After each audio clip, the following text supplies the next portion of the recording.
Have you ever found yourself agreeing to something you didn't want to do just to make someone else happy? Sound familiar? Maybe you followed someone's lead even though it didn't feel right, or you laughed at a joke that wasn't funny, or maybe you stayed silent even when you wanted to say something because you didn't want to rock the boat. Well, this is the art of people-pleasing in action, and unfortunately it doesn't actually get you anywhere. People rarely respond in the way you want them to, and they're hardly ever grateful. And you just end up not having your needs met, while they don't even notice just how much work you're doing to try to please them.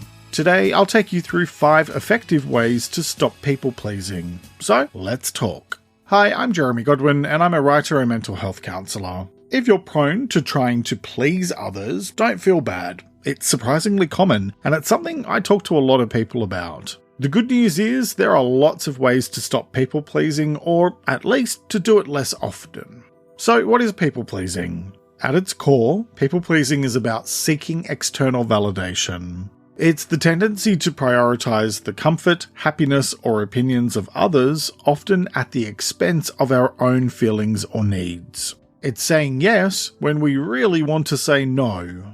It's about avoiding conflict and striving to be liked, often leading to a loss of personal boundaries. So why do you need to address people-pleasing?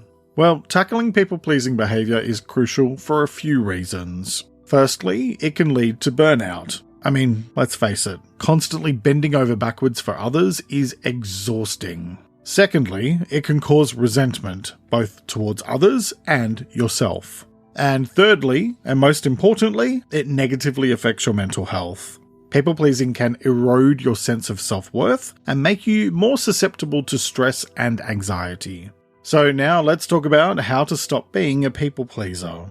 Tip 1. Build your self-awareness.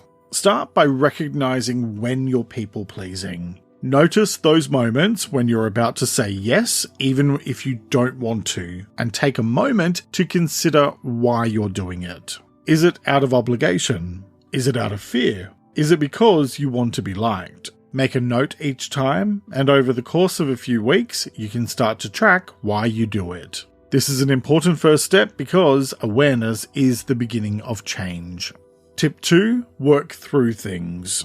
It's time to start working on addressing the reasons why you people please. I used to do a lot of people pleasing, and it was mainly due to fear of rejection, but by understanding where it was coming from, and learning that it's not the end of the world if someone disagrees with me, or if my actions make them unhappy, I was able to stand up for myself more, and stop worrying about what other people think. Now, you don't have to do this alone. Talk with trusted friends or family members, or better yet, talk with a professional like a counsellor or therapist. Sometimes just talking about your struggles can be incredibly freeing.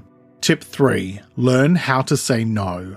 This can be tough, but it's crucial. Saying no doesn't mean you're rude or selfish. It means you're prioritizing your needs. You can do this gently but firmly, and remember, you don't always need to provide an elaborate explanation. No is a complete sentence, and you are under no obligation to agree to every request that comes your way. Tip 4. Set boundaries. Boundaries are essential for healthy relationships. They help other people understand your limits, and they show that you respect yourself. Plus, they're how you make sure that your needs are being met. Be clear about what you will and will not accept, communicate your boundaries clearly, and don't be afraid to reinforce them if they're crossed. I've covered boundaries in a previous video, and I'll leave a link to it in the episode description. Tip 5. Embrace discomfort. Look, change is uncomfortable, but it's also a sign of growth. Accept that it might feel awkward initially, but with time and practice, it will get easier. Just be patient and take things one day at a time. Here's the thing. Overcoming people-pleasing isn't about disregarding other people's feelings or needs. It's about finding a healthy balance. It's about respecting others, but also respecting yourself.